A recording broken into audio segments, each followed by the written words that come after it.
नमो सिद्धाणं नमो आयर्याणं नमो वज्रायाणं नमो लोये सवसाहुणम्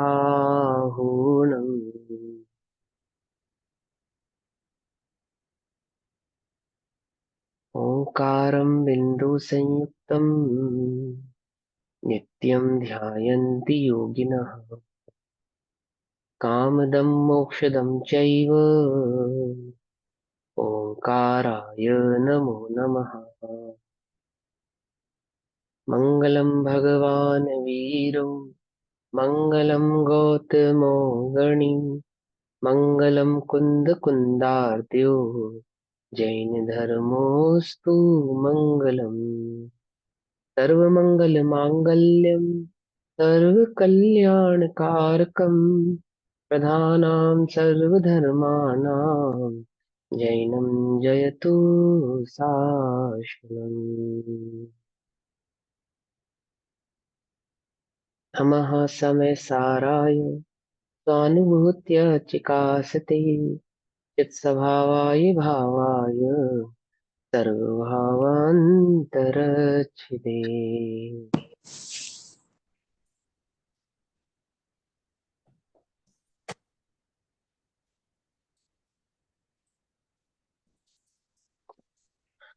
हमारी चर्चा का विषय चल रहा है श्री समय सारजी ग्रंथ।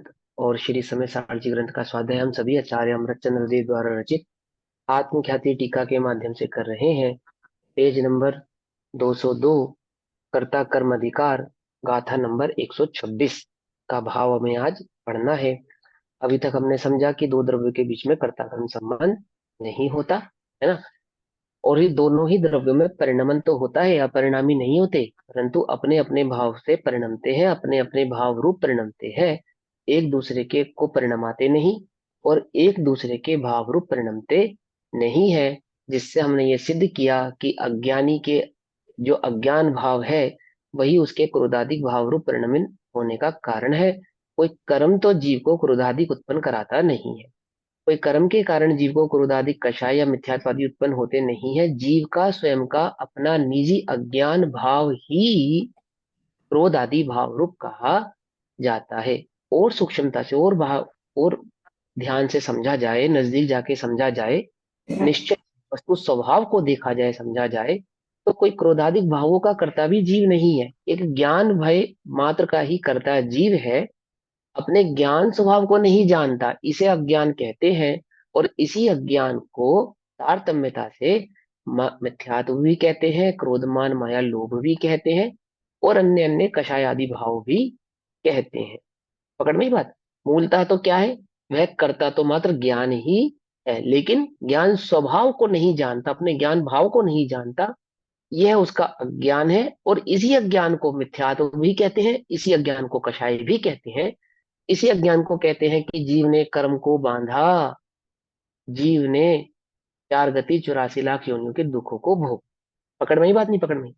तो क्या है कि वास्तव में निश्चय से वस्तु स्वभाव से देखने पर तो हमें ज्ञात होता है कि कोई जीव कर्मादि को करने वाला नहीं है और कोई कर्मादि जीव को करने वाले नहीं है। कर्मादि पुद्गलमय होने से अपने पुद्गलमय भावों को ही करते हैं, और जीव अपने ज्ञानमय स्वभाव होने से अपने ज्ञानादि भावों को ही करता है। पर इससे यह सिद्ध नहीं होता कि जीव बंधा नहीं है। ऐसा मानने पर सांख्य मत का मत उत्पन्न होता है, जिससे संसार का ही अभाव हो जाएगा। और ऐसा भी नहीं है कि जीव उद्गल का करता है, नहीं तो दो द्रव्यों के बीच में एक द्रव्य का अभाव हो जाएगा। नहीं करता हुआ भी करता है। किसको करता है? अपने परिणाम को करता है। क्या है उसका परिणाम? कि क्रोध मिथ्यात्व आदि उसका परिणाम नहीं है। अज्ञान, अज्ञान, ज्ञान स्वभाव को नहीं जानना, ऐसा अज्ञानमय भाव ही जीव का निजी अपना परिणमन है। और इसी अज्ञान में परिणमन को क्रोधादि मिथ्यात्वादी भावों से कहते हैं। पकड़ में ही बात नहीं, पकड़ में है, समझ में ही बात। कंफ्यूज तो नहीं हुए ना। अब इसी भाव को आगे समझाने के लिए गाथा नंबर तो यहाँ 126 में एक कहते हैं। एक चीज समझनी है। हाँ, पूछो। अनंतानुबंधी इष्ट और अनंतानुबंधी अनिष्ट क्या होगा ध्रुव के उसमें संदर्भ में? दीदी मुझे नहीं मालूम, आपने कहाँ पढ़ा कहाँ सुना, किस अपेक्षा से वो बात कही जा रही आपको लिंक, है ना? मैं आपको कल वाले लिंक भेज प्रवचन में दूंगी। आइए शाम को, कल वाले हाँ, आज शाम के प्रवचन में प्रवचन में आई है। आइए। वो क्या, किस अपेक्षा से कहा जा रहा है, किस अपेक्षा से समझाया जा रहा है, अपेक्षा है ना। मैं अब लिंक भेज दूंगी। अनंतानुबंधी को इष्ट, अनंतानुबंधी को इष्ट कहने के पीछे कोई ना कोई तो अपेक्षा होगी। वो अनंतानुबंधी इष्ट ऐसे ले रहे हैं जैसे शास्त्रों से मेरा कल्याण होगा, मेरे को धूप की समझ आएगी, उसको अनंतानुबंधी इष्ट ले रहे हैं। हाँ और ठीक है। बाकी को अनंतानुबंधी अनिष्ट ले रहे हैं। हाँ देखो, इसको जैसे इस अपेक्षा से समझो। एक बहुत सीधी सादी सी बात है कि किसी भी जीव को जब सम्यक दर्शन उत्पन्न होगा, तो उत्पन्न होने से पूर्व, एक समय, दो समय, तीन समय, चार समय पूर्व, वह अनंतानुबंधी सहित है या अनंतानुबंधी रहित है? सहित है ना। अनंतानुबंधी तो सहित ही है ना। और वही अनंतानुबंधी भाव के साथ, अनंतानुबंधी कषाय के साथ वो सम्यक दर्शन में प्रवेश करने वाला है। एक समय, दो समय, तीन समय, चार समय, पांच समय बाद प्रवेश करेगा। तो हम एक समय पूर्व, जब तक उसको सम्यक दर्शन प्रकट नहीं हुआ है, उससे एक समय पूर्व तक की जो उसकी अवस्था है, उसमें वो जो भी विचार उसको चल रहा है, जो भी वह चिंतन कर रहा है, जिस प्रकार का भी उसका उपयोग चल रहा है, आप उसको किसी भी अपेक्षा से सम्यक सन्मुख तो कह सकते हो, पर तो सम्यक नहीं कह सकते। और सम्यक नहीं होने के अभाव में वह मूलतः अनंतानुबंधी ही कहलाने वाली है। तो उस अनंतानुबंधी को हम क्या माने, अनिष्ट माने या इष्ट माने? कि हम उस अनंतानुबंधी को इष्ट कहेंगे। बोले क्यों? क्योंकि वह परंपरा से, परंपरा से उस जीव को मोक्ष के अधिकारी होने में अथवा सम्यक में प्रवेश करने के निमित्त भूत कारण, ध्यान समझना, उपादान कारण नहीं, निमित्त भूत कारण बन रही है, इस अपेक्षा से हम उसको इष्ट अनंतानुबंधी कह सकते हैं। अपेक्षा है, ठीक है ना। उसमें कोई कंफ्यूज होने वाली बात नहीं, अपेक्षा है। ठीक। मिथ्यात्व का परिणाम क्या सम्यक का कारण हो सकता है? ऐसे ऐसी चर्चाएं चलती हैं। एक समय पहले मिथ्यात्व, अगले समय सम्यक दर्शन हो गया। तो दो पर्यायों के बीच में तो प्राग भाव प्रदन स्वभाव होता है। तो कोई एक पर्याय दूसरी पर्याय का कारण नहीं होती, परंतु परंपरा से पुण्य को मोक्ष का कारण कहा जाता है। तो कौन से पुण्य को मोक्ष का कारण कहेंगे? कौन से पुण्य को? कि जब तक सम्यक दर्शन नहीं हुआ, सम्यक दर्शन प्रकट होने में जो निमित्त कारण है, ऐसे अनंतानुबंधी पुण्य को मोक्ष का कारण कह देते हैं। और जब सम्यक दर्शन प्रकट होने के बाद जो पुण्य होता है, ऐसे पुण्य को भी मोक्ष का कारण कह देते हैं, सहभागी कह देते हैं। अपेक्षाएं हैं, अपेक्षाएं हैं। वस्तुतः तो ऐसा होता नहीं, मूलतः स्वभाव से देखा जाए तो कोई एक कषाय जीव को मोक्ष का, सम्यक दर्शन का कारण नहीं होती, जीव को कभी कषाय इष्ट नहीं होती। परंतु मोक्ष मार्ग में परंपरा से मंद कषायों को, मंद राग को, प्रशस्त राग को, प्रशस्त कषायों को मोक्ष आदि मार्ग का कारण भी कहा जाता है, उनको उपजाने वाला भी कहा जाता है। तो वो कथन को समझना कि किस अपेक्षा से कौन सी बात कही जा रही है। ठीक, समझ में आई बात? इष्ट है या नहीं है? है ना, है और ठीक है। नहीं है। स्वभाव से देखने पर नहीं है, और परंपरा से उसका ज्ञान कराया जाए तो है भी, तो उसमें कोई आपत्ति नहीं है। कोई आपत्ति नहीं है। देव दर्शन, गुरु पूजा, देव दर्शन, गुरु उपासना, स्वाध्याय, संयम, तपोदान, सब मोक्ष के साधन है, मोक्ष के कारण है। परंतु फिर भी मोक्ष के कारण नहीं है। स्वाध्याय से मोक्ष होगा या नहीं होगा, बोलो? है? फिर समय सार क्या सिखा रहा है आपको? समय सार पढ़ने से सम्यक दर्शन उत्पन्न नहीं होगा, ये सिखा रहा है। समय समझने से, समय का सार समझने से, उसका अनुभव करने से सम्यक दर्शन उत्पन्न होगा। दिव्य ध्वनि भी जहाँ सम्यक दर्शन में निमित्त कारण नहीं है, वहीं दिव्य ध्वनि को सम्यक दर्शन का निमित्त कारण भी कहते हैं। मतलब उपादान कारण नहीं है, निमित्त कारण कहते हैं। तो उस अपेक्षा से कि कहाँ पे उसको उपादान कारण कहा जा रहा है, कहाँ पे उसको निमित्त कारण कहा जा रहा है, और निमित्त भी किस अपेक्षा से कहा जा रहा है, निमित्त भी किस अपेक्षा से कहा जा रहा है। हो गया सम्यक दर्शन, हो गया तो एक समय पूर्व का अनंतानुबंधी भी इष्ट निमित्त कारण बन जाएगा। नहीं हुआ तो वह भी इष्ट निमित्त कारण नहीं कहलाए। पकड़ में आई बात या नहीं समझ में आई? अरे बोलो ना, सर तो हिलाओ। हाँ जी भैया, आ ये गई तो आ म्यूट गई। है। हाँ हाँ, ठीक है चलो। अब गाथा नंबर 126, पेज नंबर 202, समय सार कर्ता कर्म अधिकार, गाथा पाठ करेंगे। जम कुणदी भाव मादा तत्तासोदितस्य कम्मस्त नाणिस्य न सनाणमौ अणाणमौ अणाणिस्य। बहुत इजी है, बहुत अच्छी बात है। क्या? जम कुणदी, जिस जिसे कर्ता भाव मादा भाव को आत्मा, आत्मा जिस भाव को करता है तो वह होदी होता है, तस्य कमस्य उस भाव का कर्ता होता है।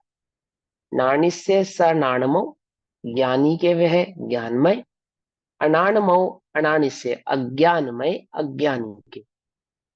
जिस भाव को आत्मा करे, भाव माने क्या कहा था? अनुभव, है ना? दर्शन, उपयोग। समझे? श्रद्धा, ठीक है ना? तो जिस भाव को आत्मा करे, करता बने उस कर्म का, वह ज्ञानमय है ज्ञानी का। अज्ञानमय अज्ञानी का है। ज्ञानी का वह भाव, वह अनुभव कैसा है? ज्ञानमय है। और अज्ञानी का वह भाव, अनुभव कैसा है? अज्ञानमय है। भाव का मतलब यहाँ पे क्या नहीं लेना? विचार, विकल्प, औदैहिक भाव आदि यहाँ पे नहीं लेना। यहाँ पे भाव का मतलब है अनुभव अथवा श्रद्धान। ठीक। आत्मा यम भावम, जिस भाव को करोति करता है, तस्य कर्मणा उस भाव रूप कर्म का वह कर्ता भवती होता है। ज्ञानी को वह भाव ज्ञानमय है और अज्ञानी को वह सभी भाव अज्ञानमय है। मेरे ख्याल से ये गाथा हमने कल पढ़ ली थी, है ना? कोई बात नहीं, चलो पढ़ लेते हैं। इस प्रकार यह आत्मा स्वयमेव परिणाम स्वभाव वाला है। परिणाम स्वभाव वाला है अर्थात अपने परिणमन का स्वयं करता है, अपने परिणमन स्वभाव वाला है। कोई अपरिणामी मात्र है ऐसा नहीं है। अपरिणामी कहने के पीछे क्या कहा? कोई जड़ जैसा अपरिणामी हो गया ऐसा नहीं। उदाहरण के तौर पे जड़ भी परिणामी है, मतलब कोई परिणमन ही नहीं है उसके अंदर, ऐसा नहीं। द्रव्य है तो परिणमनशील ही होगा। तो इस प्रकार वह आत्मा स्वयं परिणाम स्वभाव वाला है, अपने उपयोग स्वभाव वाला है, अपने कार्य को स्वयं करता है। तथापि अपने जिस भाव को करता है उस भाव का ही कर्मत्व को प्राप्त हुए की हुए ही करता वह होता है। अर्थात वह भाव आत्मा का कर्म है और आत्मा उसका करता है। अर्थात जिस परिणमन को आत्मा करता है, जिस प्रकार का परिणमन आत्मा करता है, वही आत्मा का स्वयं का कर्म हो जाता है। उसी परिणमन को यहाँ पे भाव की अपेक्षा से कहा। और भाव यानी कि ज्ञानोपयोग और दर्शनोपयोग। और ज्ञानोपयोग और दर्शनोपयोग भी किसकी मुख्यता से? श्रद्धा गुण की अपेक्षा से, मुख्यता से, श्रद्धान की अपेक्षा से, श्रद्धान की मुख्यता से यहाँ पे कह रहे कि वह भाव ज्ञानी को ज्ञानमय ही है, क्योंकि उसे सम्यक प्रकार से स्वपर के विवेक से सभी पर द्रव्यों से भिन्न आत्मा की ख्याति अत्यंत उदय को प्राप्त हुई है। ठीक है ना? अर्थात उसकी दृष्टि में आत्मा ही ऊर्ध्व है, आत्मा का अनुभव है। आत्मा स्व और पर की भिन्नता का भेद विज्ञान उसको प्रकट, अपने और पर के बीच की भेदता को वह अनुभवता है, जानता है। अनुभवन को ही जानना भी कहते हैं। ठीक, जानना। और वह भाव अज्ञानी को तो अज्ञान में ही है। क्यों है अज्ञान में? क्योंकि ज्ञानी जैसा जानता है, अज्ञानी उसका विपरीत जानता है, अर्थात स्वपर का भेद नहीं जानता, तो अनुभूति उसको नहीं है। इसलिए, क्योंकि उसे सम्यक प्रकार से स्वपर का विवेक न होने से भिन्न आत्मा की ख्याति, ख्याति माने अनुभव, अत्यंत अस्त हो गई है, अर्थात गौण हो गई है, छूट गई है, विलय को प्राप्त हो गई है। अर्थात उसकी दृष्टि में वह आत्मा नहीं है, उसके उसके अनुभव में वह आत्मा नहीं है। ठीक है ना? जब अंधे के लिए सूर्य उदित हुआ या अस्त हुआ, एक ही बराबर है। अंधे के लिए सूर्य उदित हुआ या अस्त हुआ, एक ही बराबर। अब अंधे व्यक्ति के लिए सूर्य उदय होता है या नहीं होता? इस सूर्य तो उदय होता है, अंधे अंधे के लिए या आंख वालों के लिए उदय नहीं होता। अपने अपना सहज परिणमन है उसका। आंख वाले उसे जानते हैं और अंधे उसे नहीं जानते, बस इतनी सी बात है। ऐसे अपनी ज्ञान में ज्योति तो सूर्य की तरह सदैव प्रकाशित है। अज्ञानी उसे नहीं जानता, ज्ञानी उसे जानता है। पकड़ में ही बात, समझ में ही? उदाहरण से है ये। कोई सूर्य और अंधे की तरह दो भिन्न नहीं है। आत्मा और आत्मा का ज्ञान स्वभाव एक ही है। तो उदाहरण की अपेक्षा से हमने आपको ये समझाया। ज्ञानी को तो स्वपर का भेद विज्ञान हुआ है, इसलिए उसके अपने ज्ञान में भाव का ही कर्तव्य। है ना, यानी स्व और पर की भिन्नता जानने के कारण अपने कर्तव्य यानी अपने भाव को पहचानता है, और पर के भाव को यानी पर के परिणमन को पहचान। और अज्ञानी को स्व पर का भेद विज्ञान नहीं है, इसलिए उसके अज्ञान में भाव का ही कर्तृत्व है। ठीक। अब यह कहते हैं कि ज्ञान में भाव से क्या होता है और अज्ञान में भाव से क्या होता है, अर्थात ज्ञान में भाव से नहीं, ज्ञानी का परिणमन कैसा है और अज्ञानी का परिणमन कैसा है, ये समझा रहे हैं आप। कि ज्ञानमय भाव से क्या होता है और अज्ञान में भाव से क्या होता है। हम ज्ञानी है या अज्ञानी है, क्या समझना ध्यान से, उल्टा नहीं पकड़ना, ज्ञान स्वभावी है, ज्ञानी नहीं है।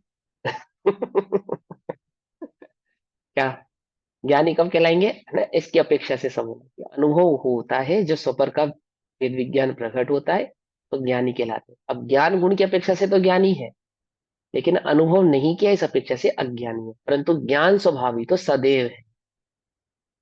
अज्ञान अवस्था में भी ज्ञान स्वभावी है, ज्ञान अवस्था में तो ज्ञान स्वभावी है ही, स्वभाव तो कभी बदलने वाला नहीं ना।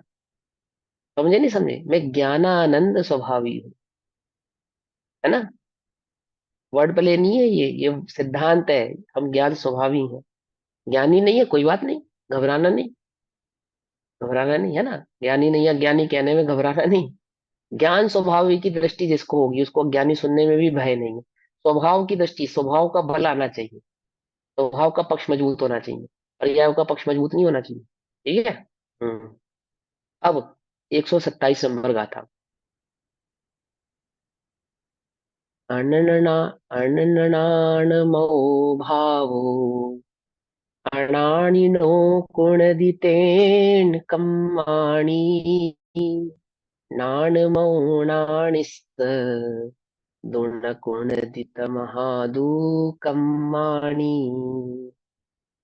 अननाणमो, अननाणमो अर्थात अज्ञानमय, अननाणमो अज्ञानमय, है ना, भावो भाव, अनानिनो अज्ञानी का, उनदी करता है, तेण इस कारण कर्म को, अज्ञानी अज्ञान भाव रूपी कर्म को करता है अज्ञानी होने के कारण। नाणमो ज्ञानमय, नाणिस्य ज्ञानी के, दू और, न नहीं, पुनदि करता, तमहा इसलिए, कर्मों को कम्माणी, अज्ञानी कर्म को करता है अज्ञान भाव के कारण, परंतु ज्ञानी कर्म को नहीं करता ज्ञान भाव के कारण। ठीक। अब क्या कहते, अज्ञानमय अज्ञानी का जिससे करे वह कर्म को। अब पुराने सिद्धांत भूल मत जाना, पुराने सिद्धांत याद रखना, पुराने इन सेंस जो हमने सिद्धांत पहले पढ़े। क्या जीव उद्गल को करता है, नहीं करता, है ना, हम यहाँ पे करता कह रहे हैं, क्या मतलब, क्या मतलब है इसका, कि पुद्गल को करता है, मतलब यह है कि अपने और पुद्गल के बीच के भेद को नहीं पहचानता, और पुद्गल को यह मैं हूं ऐसा मानता है, इसे यहाँ पे कर्म कह रहे हैं, कर्म का कर्ता कह रहे हैं। पुराने सिद्धांत नहीं भूल जाना, ठीक है ना। नवीन नवीन सिद्धांत सीखो, तो पुराने सिद्धांत जो आचार्यों ने पहले हमें क्लियर कर दिए वो हमें भूलना नहीं, कि ऐसा मत पकड़ना, देखो यहाँ तो कर्ता कह रहे हैं, कर्म का कर तो रहा है कर्म, कि भैया पहले समझाया ना कि कर्म को करता है मतलब क्या, अपने और कर्म के बीच के भेद को नहीं पहचानता, उसको निज रूप अनुभव करता है। अनुभव का करता तो जीव स्वयं है ना, इसलिए उसके उस अनुभव को, मिथ्या अनुभव को ही हम कर्म का कर्ता कहते हैं, कहते हैं, है वास्तव में है नहीं। ठीक। अज्ञानमय अज्ञानी का जिससे करे वह कर्म को, पर ज्ञानमय है ज्ञानी का जिससे करे नहीं कर्म को। हम्म? भेद नहीं जानना ही नहीं करना, करना है, और भेद जानना ही नहीं करना है। ठीक। जानना माने अनुभव, जानना माने अनुभव, यहाँ जानने की अपेक्षा समझना, है ना। अज्ञानी न अज्ञानी के, अज्ञानमय भाव भाव है, तेन इसलिए अज्ञानी। देखो, अज्ञानी के अज्ञान में भाव। अब अज्ञानी के अज्ञान में भाव है, दैट मीन्स अज्ञानी को स्वभाव का अनुभव नहीं। वो भाव, यहाँ पे भाव का मतलब श्रद्धान। भाव का मतलब श्रद्धान, भाव का मतलब विकल्प नहीं। भाव का मतलब विकल्प नहीं लेना, समझ में ये बात। भाव का मतलब औदैहिक भाव नहीं लेना, ठीक है ना। भाव का मतलब क्या लेना यहाँ पे, श्रद्धान है ऐसा उसको। जो आपको भाव उत्पन्न हो रहे हैं, ये उन भावों की बात नहीं है, ठीक है ना। कभी आप समझो, सम्यक दृष्टि को चोट लगेगी तो क्या करेगा, रोएगा, दुखी होगा, क्या होगा, मतलब उसको कैसा भाव उत्पन्न होगा। ये जैसा गुण स्थान होगा, निचला चौथा गुण स्थान होगा तो दुख भी होगा, पंचम गुण स्थान होगा तो और कम दुख होगा, छठा होगा तो और कम होगा, और सातवां होगा तो नहीं होगा। क्योंकि छदमस का उपयोग एक ही समय टिकेगा ना। और सातवें गुण स्थान में आत्मा में टिका होने के कारण, पर में उपयोग नहीं होने के कारण, वहां दुख आदि का भाव उत्पन्न होता नहीं है। समझ में ये बात या नहीं समझ में आई? हाँ, तो वहां दुख का भाव उत्पन्न होने से अज्ञानी नहीं हो जाएगा। मैं शरीर हूं ऐसा कहने से अज्ञानी नहीं हो जाएगा। अनुभव क्या करता है, श्रद्धान क्या है उसका, वो स्थिरता की बात होगी ना। मैंने समझाया था ना, यहाँ पे अध्यात्म में क्या, दर्शन मोह को मोह मानते हैं, चारित्र मोह को मोह ही नहीं मानते। पहले समझ में ना, ऐसे समझना ध्यान से। अज्ञानी ना अज्ञानी के अज्ञान में है, अज्ञान में ही सभी भाव है, तेन इसलिए अज्ञानी कर्मों को करता है। ज्ञानी ना तू, और ज्ञानी के तो ज्ञान में भाव है, अर्थात ज्ञान स्वभाव को अनुभव करता है, पर से स्वभाव को भिन्न नहीं जानता है, इसलिए ज्ञानी कर्मों को नहीं करता। आहा, इसलिए ज्ञानी बंधन को प्राप्त नहीं होते। कर्म करते हुए दिखने पर भी कर्म आदि को प्राप्त नहीं होते, क्योंकि वे तो एक ज्ञान स्वभाव को अनुभव करते हैं, दैट मीन्स जानते हैं उसके भेद ज्ञान को उन्होंने, उसको परस्पर से पर के भेद को उन्होंने जाना है, श्रद्धा श्रद्धा की अपेक्षा। एक अज्ञानी के सम्यक प्रकार से, ज्ञानी के सम्यक प्रकार, स्व प्रकार का विवेक न होने के, अज्ञानी के, सॉरी, अज्ञानी के, अज्ञानी जी कैसा है, सम्यक, सम्यक मतलब सही प्रकार, भली प्रकार। यहाँ पे सम्यक का अर्थ त्यादवाद से, त्यादवाद से मतलब वस्तु स्वरूप को, स्वभाव से। एक मिनट, है ना, अज्ञानी के सम्यक, सम्यक समझ रहे हो ना, रैशनल। सम्यक का मतलब राइट नहीं है यहाँ पे, सही नहीं है। हम अपेक्षा से सही कह सकते हैं उसको, किसी अपेक्षा से, लेकिन सही की बात नहीं।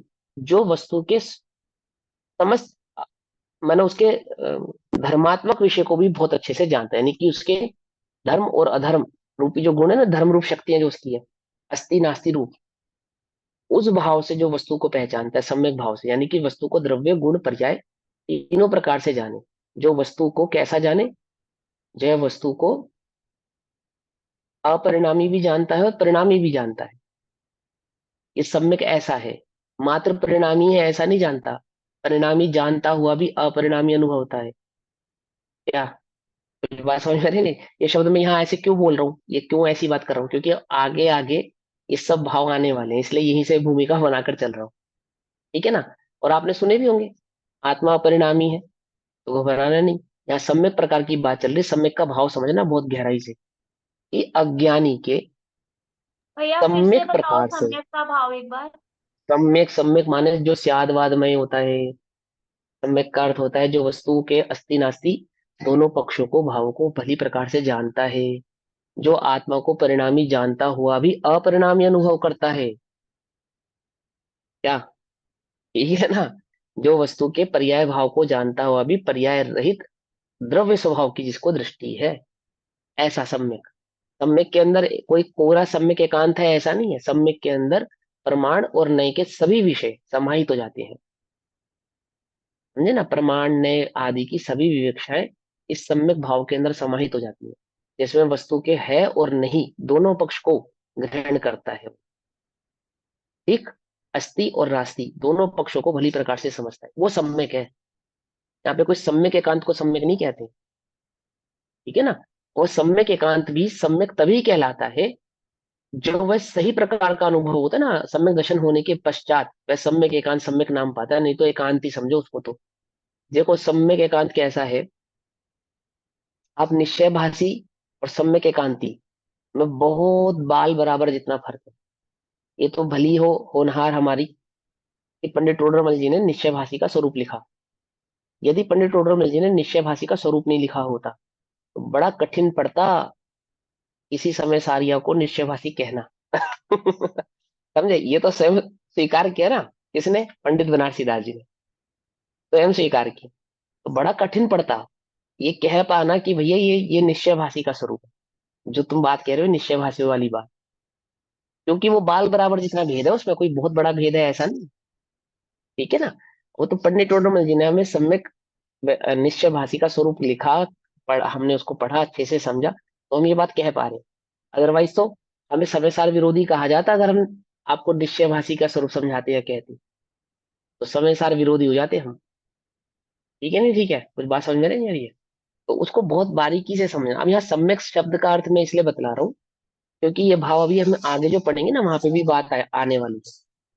वहां प्रमाण ने निक्षेप सभी समाहित हो जाते हैं उसके, और वह सम्यक तभी कहलाता है जब वह अनुभव किया ना उसने प्रमाण ने निक्षेप से भली प्रकार से जानकर, और वह एकांत स्वरूप यानी कि अपरिणामी भाव द्रव्य स्वभाव का अनुभव होता है, तब वह भाव सम्यक ऐसा भाव नाम पाता है।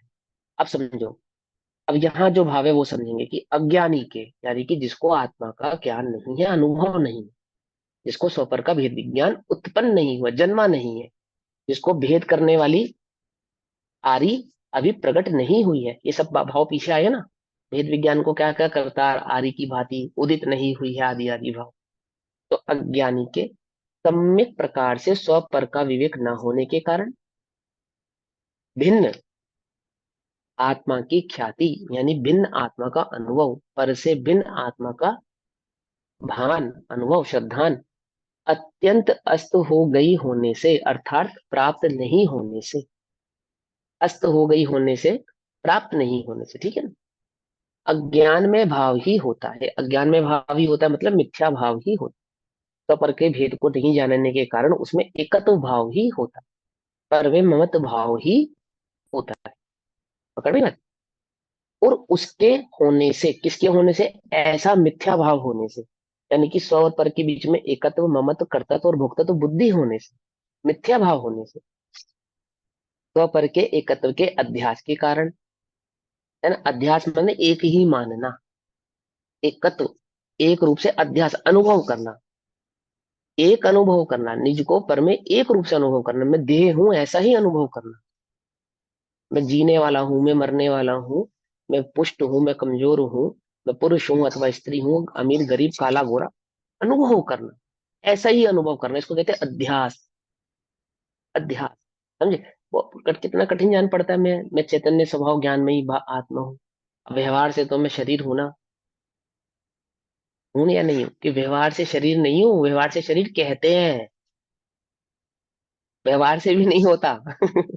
नहीं होने को कहना व्यवहार है, समझे। अध्यास किसे कहते हैं, अध्यास समझे ना। स्वयं पर के एकत्व के अध्यास के कारण ज्ञान मात्र ऐसे निज में से, आत्म स्वरूप में से भ्रष्ट हुआ।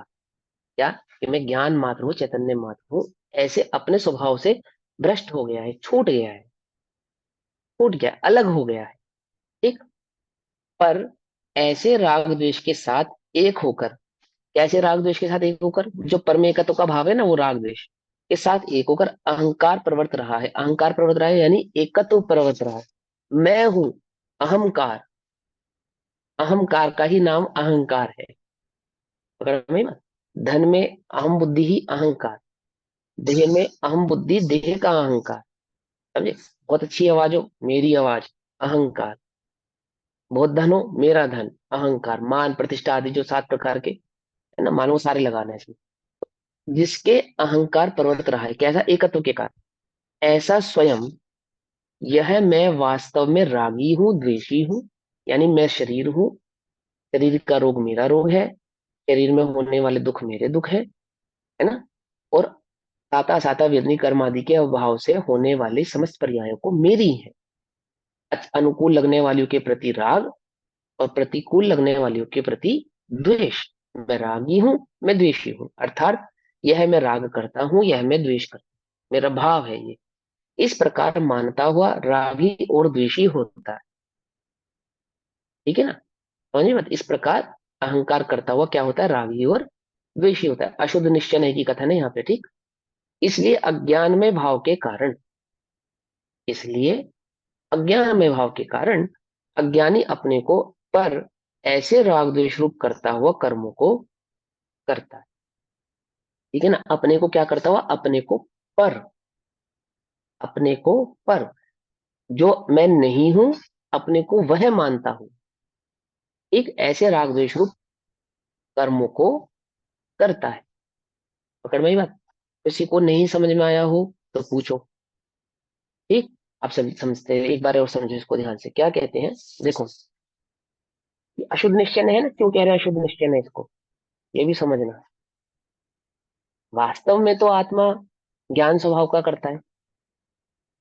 अब ज्ञान स्वभाव को नहीं जानता, इसलिए उसे अज्ञान का कर्ता कहते हैं। तो अज्ञान का कर्ता भी वास्तव में तो आत्मा ही है ना। अब वो अज्ञान का अर्थ वहां पे ज्ञान नहीं है, ऐसा नहीं। अज्ञान का अर्थ है सही ज्ञान नहीं होना।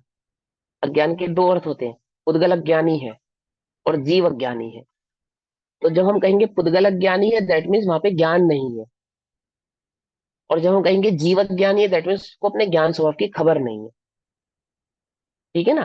तो यहाँ पे क्या है कि कर्ता तो ज्ञान स्वभाव का ही है, परिणमन तो उसका ज्ञान में ही होने वाला है, परंतु तो अपने ज्ञान भाव को, ज्ञान स्वभाव को, चैतन्य भाव को जानता नहीं, अनुभवता नहीं।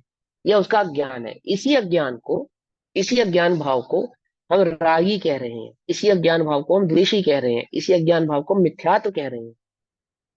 है नहीं, कह रहे हैं।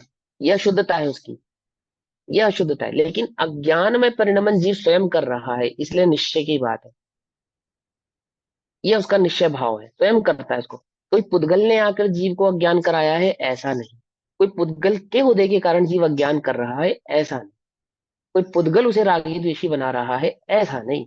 जीव अपनी योग्यता से, अपने अपने अज्ञान भाव के कारण ही, ये मैं रागी हूँ, ये मैं द्वेषी हूँ, ये राग द्वेष आदि भाव मेरे हैं, ये पर आदि पदार्थ मेरे हैं, मैं हूँ, ऐसा जो अहंकार और ममकार मेरे हैं और मैं हूँ, ये जो भाव इसको उत्पन्न हो रहा है, ऐसे इस भाव का वह करता हुआ कर्म आदि को करता है। ऐसा कहते हैं, कर्म को करता है। वास्तव में तो किसको करता है, अपने अज्ञान भाव को करता है।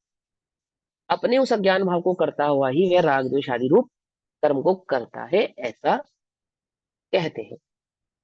अब ज्ञानी के तो सम्यक प्रकार से स्व पर विवेक के द्वारा भिन्न आत्मा की ख्याति, ख्याति माने उपलब्धि, ख्याति माने प्रसिद्धि, ख्याति माने अनुभव। ठीक है ना। तो ज्ञानी के तो सम्यक प्रकार से स्वपर विवेक द्वारा भिन्न आत्मा की ख्याति अत्यंत उदय को प्राप्त हुई होने से, अत्यंत उदय को प्राप्त हुई होने से मतलब कि जिसकी दृष्टि में एक आत्मा ही मात्र मुख्य है, आत्म स्वभाव ही एकमात्र मुख्य है, एकमात्र स्वभाव का ही जो वेदन कर रहा है, अनुभव कर रहा है, उदित हुई है बिल्कुल प्रत्यक्ष उसके सामने। जैसे कोई ए, ए, जेठ की गर्मी में सूर्य का आतापन है ना, बिल्कुल सर पे खड़ा है सूरज।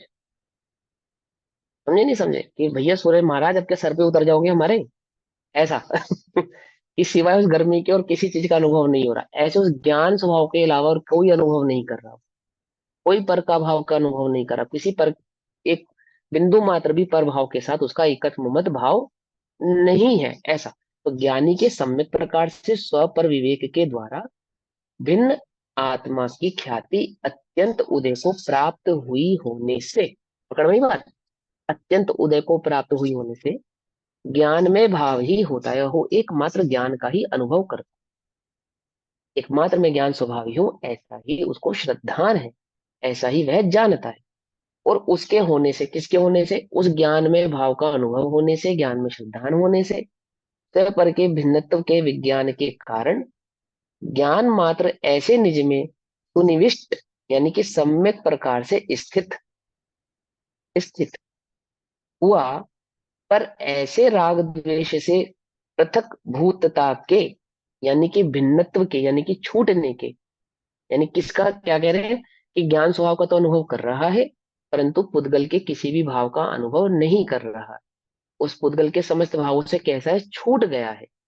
पुद्गल के समस्त भावों से कैसा है ना, अब वो है उसके ज्ञान का, यानी कि उसके श्रद्धान का विषय नहीं है, उसके अनुभव का वे विषय नहीं है, क्योंकि वो पहले थे ना, अज्ञानी से ज्ञानी बनाए। पहले तो वह पुद्गल को भाव निज रूप से अनुभव कर रहा था, अब कैसा अनुभव कर रहा है, अब पुद्गल का तो अनुभव ही नहीं कर रहा, अनुभव ही नहीं कर रहा, दैट मीन्स उसकी तरफ से दृष्टि ही नहीं है। और ज्ञान में एकमात्र एक आत्मा ही चैतन्य भाव का ही अनुभव वेदन कर रहा है, एकमात्र उसका ही सुख ले रहा है। तो ज्ञान मात्र ऐसे निज में तो निविष्ट सम्यक प्रकार से स्थित हुआ, पर ऐसे राग द्वेष से पृथक भूतता के, यानी कि भिन्नता के कारण निज रस से ही जिसके अहंकार निवृत्त हुआ है, जैसे अपने चैतन्य का अहंकार हुआ है। आई बात समझ में, अहंकार का मतलब क्या बतलाया था, अहंकार ही अहंकार है। ठीक है, ये अहमपना ही अहमपना, एक पना, एकत्व पना ही अहंकार।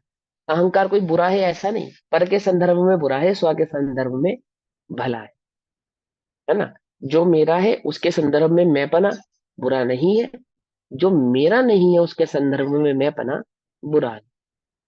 क्या समझ में आया, बोलो भैया। अहंकार जो होता है, तो धनी को ही मात्र धन का अहंकार होता है या निर्धन को भी धन का अहंकार होता है, बोलो भैया। समझे, नहीं समझे। निर्धन को भी होता है। मात्र, हाँ, अहंकार का मतलब कोई मात्र गर्व थोड़ी है। नहीं है, जिसके प्रति दीनता ममत, के हाँ अहंकार मैं है। हूँ, हाँ मैं हूं ना, मैं, ये मेरा मेरा है, ये मेरे सुख का कारण है। इसके साथ जो मैं भाव है, यही मैं हूँ, है ना। क्यों, कौन गुरु है इसके लिए, बाप बड़ा ना भैया, सबसे बड़ा रुपया। और धन के साथ जो ममत भाव है, अहंकार, देह के साथ जो अहंकार है, इस सुंदर जीव को ही मात्र सुंदरता का अहंकार हो ऐसा नहीं, है तो लोक की प्रसिद्धि है। वास्तव में तो कुरूप को भी देह से अहंकार है। ठीक, अहंकार। तो क्या कहते हैं, ऐसा स्वयं वास्तव भिन्नत्व के कारण निज रस से ही जिसके अहंकार निवृत्त हुआ है, छूट गया है, पर का अहंकार छूट गया है, पर का भाव छूट गया है निज रस के कारण।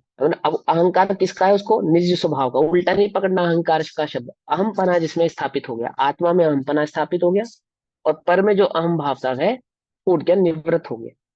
ऐसा स्वयं वास्तव में मात्र जानता ही है, वास्तव में मात्र कैसा है, चैतन्य मात्र ही है, जानने वाला ही है। मात्र जानना मेरा काम, शुद्धात्म है मेरा नाम, मात्र जानने वाला ही।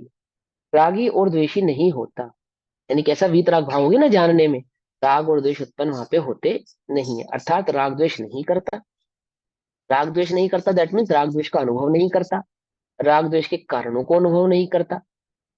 आत्मा का अनुभव कैसा है, वीतरागमय है, और पर का अनुभव कैसा है, राग द्वेषमय है।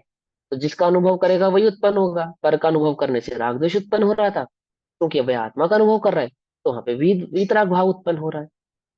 पकड़ में ही बात है ना भाई। शक्कर का अनुभव कैसा है, मिठास भरा, और इमली का अनुभव कैसा है, खटास भरा।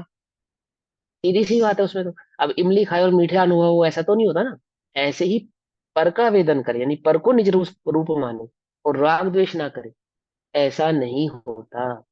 और स्वभाव का वेदन करे और राग द्वेष करे, ऐसा भी नहीं हो। स्वभाव का वेदन करे तो वीतरागता ही आती है, और पर का वेदन करे तो राग द्वेष ही होता है।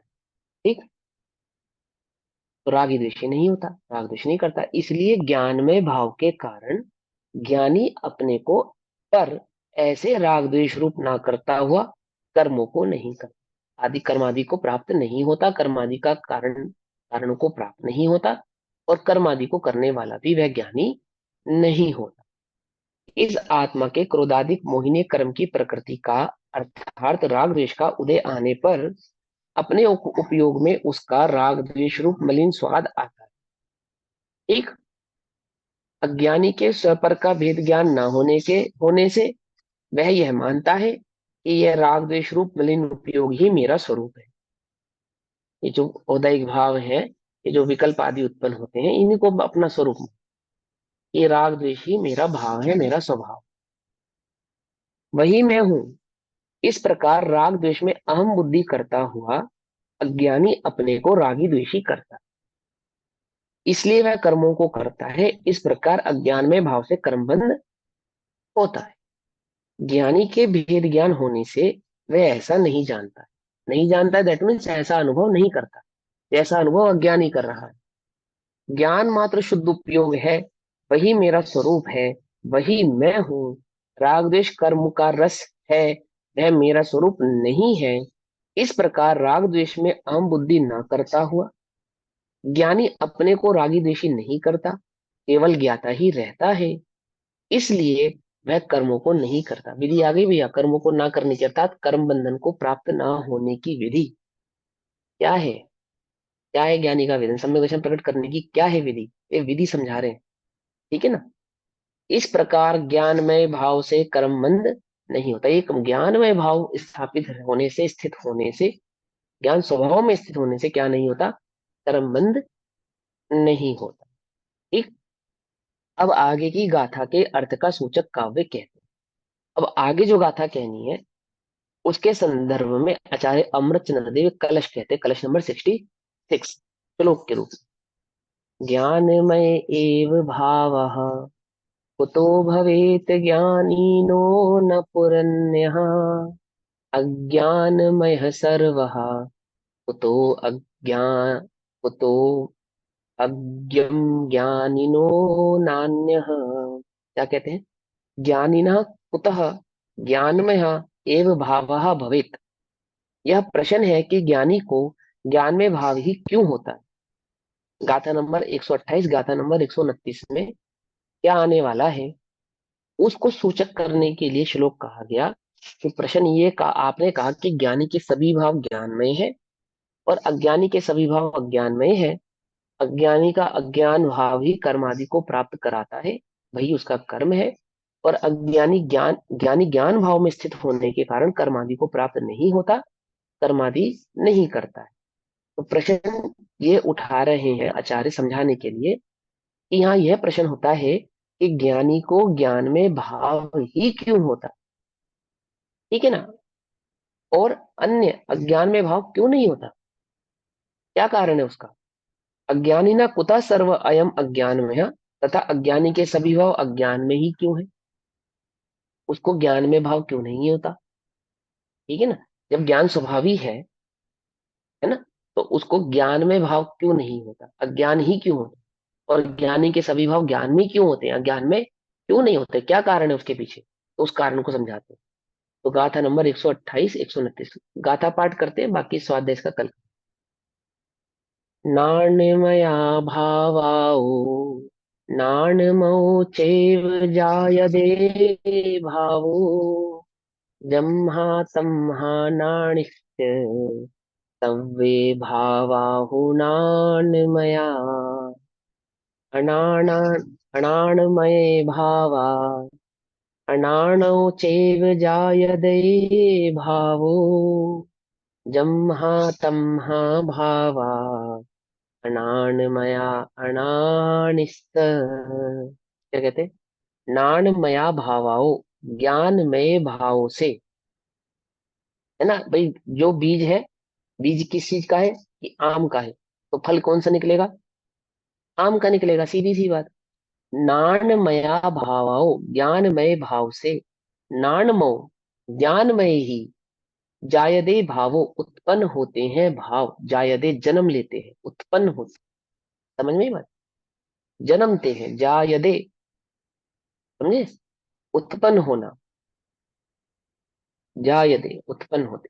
जमा जिस कारण, तमहा इस कारण, नानिस्य वो कहते हैं कि ज्ञान में भाव से ज्ञान में भाव ही उत्पन्न होता है जिस कारण, जमा माने जिस कारण, तमा इसी कारण, नानिस्य ज्ञानी के, सव्य सभी, भावा भाव, हु निश्चय से, नाणमया ज्ञानमय होते हैं। ठीक। ज्ञानमय भाव से ज्ञानमय भाव ही उत्पन्न होते हैं, इसलिए ज्ञानी के सभी भाव ज्ञानमय होते हैं। इसी का विपरीत, अज्ञान भाव से सभी भाव अज्ञान में ही उत्पन्न होते हैं, और इसलिए अज्ञानी के सभी भाव अज्ञानमय होते हैं। सीधी सी बात है ना भाई। आप जो बीज होगा वैसे ही फल होगा। तो भाव से भाव उत्पन्न होता है। तो क्या कह रहे हैं कि जैसा भाव होगा उसी के अनुसार अन्य भाव उत्पन्न होंगे। अनाणमया भावा अज्ञानमय भाव अनाणव अज्ञानी के चैव जायते भावो उत्पन्न होते हैं, भाव ज्ञान में भाव उत्पन्न होते हैं कि, और जम्हा जिस कारण, तमा उसी कारण, भावा भाव अनाणमय अनानी से अज्ञानी के अज्ञान में भाव उत्पन्न होते। जो ज्ञानमय को भाव में से ज्ञान भाव ही उपजते, उत्पन्न होते हैं, उपजते हैं। यो नियत ज्ञानी जीव के तब भाव ज्ञानमयी बने। अज्ञानमय को भाव से अज्ञान भाव ही उपजे, इस हेतु से अज्ञानी के अज्ञानमय भाव ही बने। ठीक है ना। अब यहाँ पे भाव का मतलब क्या है? अनुभव। फिर समझना है ना। जैसा अनुभव करेगा वैसा ही भाव हो। पर का अनुभव करेगा तो परमय भाव होगा, यानी अज्ञान में भाव। स्वयं का चैतन्य का अनुभव करेगा तो चैतन्य में भाव होगा। शक्कर खाएगा तो मुंह मीठा ही होगा। समझे नहीं समझे? और शक्कर नहीं खाएगा, जो अन्य वस्तु खाएगा, तो नमक खाएगा तो नमकीन होगा। खटाई खटाई खाएगा तो खट्टा होगा। है ना, समझे? और शक्कर खाएगा तो मीठा होगा। ऐसे ही तो अनुभव किसका करता है? अज्ञानी के सभी भाव अज्ञान में क्यों है? क्योंकि अज्ञान का ही वेदन करता है, अज्ञान का ही अनुभव करता है, पर का ही अनुभव करता है। और ज्ञानी की क्यों है? क्या उसने ज्ञान का ही वेदन करने से, ज्ञान का ही अनुभव करने से, और ज्ञान का अनुभव करने से सभी भाव ज्ञान में ही उत्पन्न उसको होते हैं। यहाँ पे भाव का मतलब विकल्प नहीं है। यहाँ पे भाव का मतलब विचार नहीं है। यहाँ पे भाव का मतलब व्यवदायिक आदि भाव नहीं है। समझ गई बात? अब इसकी गाथा के बाद भावार्थ गाथार्थ पढ़ते हैं, सो हम कल पढ़ेंगे। तब तक के लिए सभी को जय जिनेन्द्र। ओम नमः सिद्धेभ्यः। यहाँ अनुभव भी आएगा भाव की जगह, या ज्ञान दर्शन भी आ सकता ज्ञान दर्शन कहो, अनुभव कहो। हाँ, ज्ञान दर्शन कहो, अनुभव को, एक ही बात है। ज्ञान उपयोग, दर्शन उपयोग। ज्ञान का ज्ञानमय उपयोग होना ज्ञान उपयोग। समझे ना? ज्ञान का ज्ञानमय परिवर्तन ज्ञान उपयोग, दर्शन का दर्शनमय परिवर्तन दर्शन उपयोग। आत्मा मात्र ज्ञान है, मैं मात्र ज्ञान हूँ, ज्ञान के सिवा अन्य कुछ नहीं हूँ। क्या है ये? कि ज्ञान भाव का ज्ञान स्वभाव में स्थित होना। समझे? दर्शन भाव का दर्शन स्वभाव में स्थित होना। तभी तो मैं ज्ञाता दृष्टा मात्र हूँ। अभी तक मैं क्या मान रहा हूँ अपने को? मैं करने वाला हूँ, करता हूँ।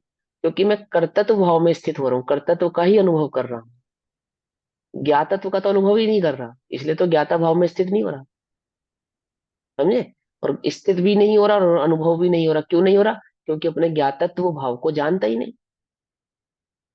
अनुभव किसका करे? जिसको जाने उसका अनुभव करे। ये सब पिछली गाथाओं में समझाया ना आचार्यों ने, कि जैसा जानेगा वैसा मानेगा। है।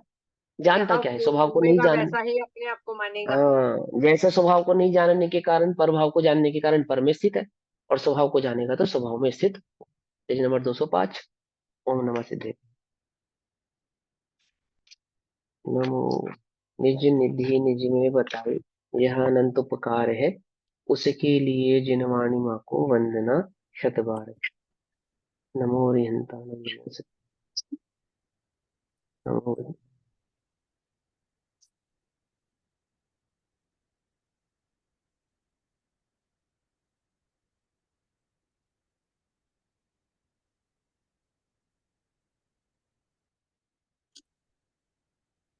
जय जय जिनेन्द्र सभी को। जय जिनेन्द्र सभी को। जय जय जय सभी को। जलंधर सभी को। जय जय जिनेन्द्र। जिनेन्द्र बंद सभी करो। को।